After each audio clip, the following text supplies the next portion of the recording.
नमस्कार, मैं हूं अनीता पारीक और आप सभी का स्वागत करती हूं मेरे चैनल पे जिसका नाम है आयुर्वेद विद अनीता। आज हम लोग बात करेंगे कि आयुर्वेद के अनुसार मैं कुछ ऐसी आपको हेल्थ टिप्स दूंगी जो कि आप लोगों के लिए बहुत ही लाभदायक होगी। एक एक हेल्थ टिप बहुत ही महत्वपूर्ण है। ज़रूर से इस वीडियो को एंड तक देखिएगा ताकि आप लोगों को सारी की सारी हेल्थ टिप्स पता चले और आप लोग उसको अपने लाइफ में ढाल सको और उसको फॉलो कर सको और स्वस्थ रह सको। अगर आप लोग मेरे चैनल पे नए हैं तो ज़रूर से मेरे वीडियो को लाइक कर दीजिएगा, मेरे चैनल को सब्सक्राइब कर दीजिएगा और अपने प्रियजनों के साथ शेयर कर दीजिएगा। आइए हम लोग पहला पॉइंट समझते हैं। तो पहले पॉइंट में आ जाता है मेडिटेशन, ध्यान लगाना। ये आप लोगों के लिए इसलिए ज़रूरी है क्योंकि ध्यान से क्या होता है, जो हमारा माइंड होता है और जो हमारा शरीर है, मन और शरीर, इस दोनों के बीच में एक बैलेंस होना बहुत ज़रूरी है। एक कनेक्शन स्थापित करना बहुत ज़रूरी है। आजकल हमारा शरीर क्या चाहता है उससे माइंड को कोई फर्क ही नहीं पड़ता है। माइंड अपने ही अलग थॉट्स में रहता है। शरीर क्या चाहता है, क्या कहना चाहता है, क्या मांगता है हमसे, उस पे माइंड का कोई हमारा कंट्रोल नहीं है। तो इस बैलेंस को, इस कनेक्शन को स्थापित करने के लिए ध्यान करना बहुत ज़रूरी है। तो एक सिंपल सी टेक्निक है ध्यान लगाने की। वैसे तो मेडिटेशन बहुत ही डीप चीज़ है, लेकिन अगर आप स्टार्टिंग करना चाहते हैं तो इसके लिए आप लोग अपने श्वास पे ध्यान दीजिए। आंखें बंद कर लीजिए और नॉर्मल अपनी सांसें जो भी चल रही है उस पे ध्यान देने की कोशिश कीजिए। ये एक ध्यान का बहुत ही सरल रूप है। ठीक है, अब दूसरी पॉइंट पे हम लोग जब आते हैं तो दूसरा पॉइंट हो गया प्राणायाम। प्राणायाम ब्रीदिंग प्रैक्टिसेस होती है। तो इन ब्रीदिंग प्रैक्टिसेस को अपने लाइफ में लाना क्यों जरूरी है? तो देखिए, आयुर्वेद और योगा के हिसाब से जब हम लोग ये ब्रीद कर रहे हैं ना, इसको ही हम लोग मानते हैं जिंदगी, लाइफ। तो वाइटल जो लाइफ का सोर्स है ना, वही है श्वास, है ना। तो इसीलिए इसको हमें बैलेंस करना, इसके ऊपर हमारा कंट्रोल होना, ये बहुत ही ज़रूरी है। और खासकर जब हम लोग प्राणायाम करते हैं तो हमारी काफ़ी सारी जो मेंटल हेल्थ प्रॉब्लम्स है और साथ ही साथ शारीरिक प्रॉब्लम्स है वो ख़त्म होने लग जाती है। तो इसीलिए प्राणायाम करना बहुत ही ज़रूरी है। प्राणायाम की एक सिंपल सी टेक्निक है जो कि है अनुलोम विलोम, वो आप कर सकते हैं। और ध्यान रखिएगा, अनुलोम विलोम जब भी प्रैक्टिस करें तो एक अच्छे योगा प्रैक्टिशनर के अंडर ही आप लोग ये प्रैक्टिस, मतलब एटलीस्ट आप लोग समझ लीजिए उनसे, उसके बाद में आप लोग खुद से भी प्रैक्टिस कर सकते हैं। अब हम लोग थर्ड पॉइंट में आते हैं। तो थर्ड पॉइंट हमारा आ जाता है आहार। मतलब जो भी हम खाना जो खाते हैं दिन में, वो हम लोग उचित आहार ले रहे हैं कि नहीं। अब उचित आहार कैसे तय किया जाता है, कैसे हम लोग अपने आहार से ही हमारा जो शरीर है उसको हम ज्यादा बलवान, ज्यादा शक्तिशाली और ज्यादा रोग मुक्त कर सकते हैं, उसके लिए आयुर्वेद में दोषा बताए गए हैं। जो हमारा शरीर है वो दोषा से बना हुआ है। तो आपका कौन सा शरीर का दोष है जो ज्यादा बढ़ा हुआ है या डोमिनेट करता है आपके शरीर को, तो उसके हिसाब से आपको जो भी आहार है वो लेना चाहिए और उचित मात्रा में लेना चाहिए, ना कम ना ज्यादा, एकदम उचित मात्रा में कैसे लेना चाहिए ये आपको जानना जरूरी है। तो इसके लिए आप किसी भी अच्छे आयुर्वेद के न्यूट्रिशनिस्ट या डाइटिशियन से कंसल्ट कर सकते हैं और उनके अंडर आप ये चीजें समझ सकते हैं। तो जरूर से आपको अपना आहार जो है वो उचित मात्रा में लेना चाहिए, अपने दोषा के हिसाब से लेना चाहिए। तो इससे आपके कई सारे जो डिजीजेस हैं वो आप खत्म कर सकते हैं, रोग मुक्त हो सकते हैं। अब हम लोग चौथे पॉइंट में जब आते हैं तो आ जाते हैं पंचकर्मा। पंचकर्मा जो है वो आयुर्वेद में एक ऐसी थेरेपी बताई गई है जिससे हमारे जो शरीर में ना टॉक्सिन्स बहुत हो जाते हैं। तो वो टॉक्सिन्स जो होते हैं, विषैले पदार्थ होते हैं, उनको हमारे शरीर से निकालने के लिए ये पंचकर्मा थेरेपीज होती है, एक सीरीज ऑफ थेरेपीज होती हैं। इनको जब आप अपनाएंगे तो आपके शरीर से सारे विषैले पदार्थ दूर हो जाएंगे, सारे टॉक्सिन्स जो है वो निकल जाएंगे और आपका शरीर जो है वो स्वस्थ महसूस करेगा। ये भी आप किसी अच्छे जो भी प्रोफेशनल्स होते हैं आजकल, तो अच्छा देख परख के और फिर उसके बाद में उनके अंडर आप पंचकर्मा की थेरेपी जरूर से लीजिए। इसके बाद में आ जाता है स्ट्रेस मैनेजमेंट। स्ट्रेस मैनेजमेंट क्या होता है? स्ट्रेस मैनेजमेंट सिर्फ मन से रिलेटेड नहीं होता है, सिर्फ आपके माइंड से रिलेटेड नहीं होता है। इसमें रोल प्ले करता है आपका मन, आपका शरीर और आपकी आत्मा।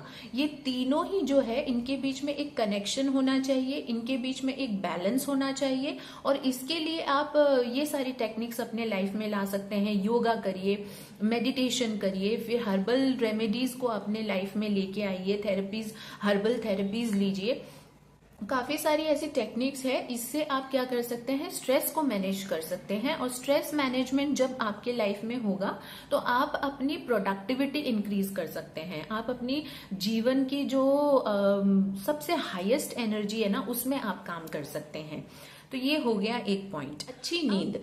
अब अच्छी नींद को ना आयुर्वेद के हिसाब से 3 जो है वो जीवन के स्तंभ होते हैं, इंपॉर्टेंट पिलर्स ऑफ लाइफ। उसमें से जो एक इंपॉर्टेंट पिलर है ना, वो है अच्छी नींद। अच्छी नींद से क्या होता है, मान लीजिए दिन में मुझे बहुत सारा काम पे स्ट्रेस हुआ, मुझे पर्सनल लाइफ में काफी स्ट्रेस हुआ। अब कहीं पे भाई हम गिर गए तो उससे हमारे फिजिकली कहीं नी पे चोट आ गई या हमारे हाथ पे चोट आ गई। अब कहीं पे क्या होता है कि कुछ बाताबाती हो गई किसी के बीच में, आपके दिल पे चोट आ गई, अंदरूनी वे से आप मतलब दुखी हो गए, या फिर अंदरूनी आपको कोई चोट आ गई है, अंदर के ऑर्गन्स में कुछ चोट आ गई है, या फिर आपने जो खाना खाया है उसका अब सर्कुलेशन होना है, ब्लड चारों तरफ हमारे शरीर में दौड़ेगा और न्यूट्रिएंट्स और विटामिन हमारे शरीर में पहुंचाएगा। तो ये सारी जो मेजर जो चीजें होती है वो सारी आपकी नींद के समय होती है। जब आप सोते हैं ना, उस टाइम पे ये सारी चीजें होती है, जो बेसिकली आपके जो शरीर की हीलिंग है उसको करने में हमारी नींद का समय जो है वो बहुत इम्पोर्टेंस रखता है। तो इसीलिए अच्छी नींद होना बहुत जरूरी है, तब आपकी हीलिंग प्रोसेस होती है और आपकी प्रोडक्टिविटी बढ़ती है, आपकी स्फूर्ति बढ़ती है, आपकी जीवन की जो क्षमता है वो बढ़ती है। तो इसीलिए आप लोगों को अच्छी नींद लेना चाहिए। और अच्छी नींद तभी आएगी जब आप स्ट्रेस मैनेजमेंट करेंगे, आप प्राणायाम करेंगे, ध्यान करेंगे, जो कि मैंने आप लोगों को पहले ही बताया है, उचित आहार लेंगे। अब इसके बाद में आ जाता है कि हर्बल रेमेडीज। हर्बल रेमेडीज को अपने दिनचर्या में शामिल कीजिए। दिनचर्या क्या होती है, पहले मैं आप लोगों को दिनचर्या बता देती हूँ। अब दिनचर्या क्या होती है, किस समय पे हम लोग सो रहे हैं, किस समय पे हम जाग रहे हैं, किस समय पे हम खाना ले रहे हैं, किस समय आहार हम मतलब लाइट हमें लेना चाहिए, किस समय हमें सबसे आहार जो है वो भारी लेना चाहिए, और किस तरीके से हमारे दोष के हिसाब से हमें कौन सा खाना खाना चाहिए जिससे हमारी लाइफ बेटर होगी। ये होती है दिनचर्या। अब ये जो दिनचर्या है इसको पहले तो आपको प्लान करना चाहिए और फिर उसके बाद में डिसिप्लिन के साथ में फॉलो करना चाहिए। ये आप करेंगे तो इससे आपको बेटर स्लीप आएगी। जैसे कि मैंने अच्छी स्लीप की बात की, तो वो इससे ये जितने भी पॉइंट्स मैं आपको बता रही हूँ ये सब इंटरकनेक्टेड है, तो इन सभी को आपको फॉलो करना है। इसीलिए ये एक एक टिप जो है वो बहुत इंपॉर्टेंट है।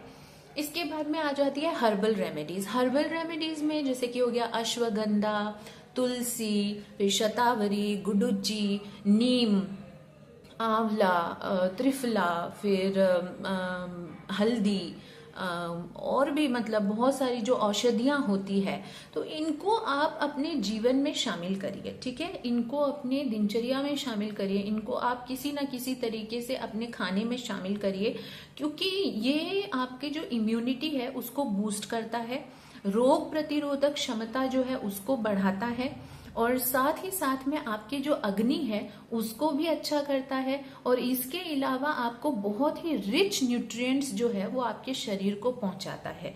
तो ये सारी चीजें बहुत जरूरी है, इसके ऊपर आपको ध्यान देना चाहिए। साथ ही साथ आपको गर्म पानी का सेवन करना चाहिए, क्योंकि गर्म पानी जब आप पीते हैं तो आपकी जो डाइजेशन है वो अच्छी होती है, आपकी पाचन शक्ति बढ़ती है, आपकी जो जठर अग्नि है वो और ज्यादा प्रज्वलित होती है, साथ ही साथ आपकी मेटाबॉलिज्म मेटाबॉलिज्म जो है वो अच्छी होती है। इससे जो खाना है वो बहुत जल्दी ब्रेक डाउन होता है, टुकड़ों में हो जाता है। इससे क्या होता है, पाचन जल्दी होता है, पाचन क्रिया में इतना ज्यादा बॉडी को जो है, ऑर्गन्स को जो है वो इतना स्ट्रेस नहीं लेना पड़ता। तो मेटाबॉलिज्म अच्छा होना बहुत जरूरी है। तो ये सारी चीजें क्या होता है, जब आप गर्म पानी पीते हैं तो ये सारी चीजें अच्छी होती है, आपका डाइजेशन मेनली अच्छा होता है। और जब आपका डाइजेशन अच्छा होगा तो आपके बहुत सारी बीमारियों से आपको छुटकारा मिलेगा।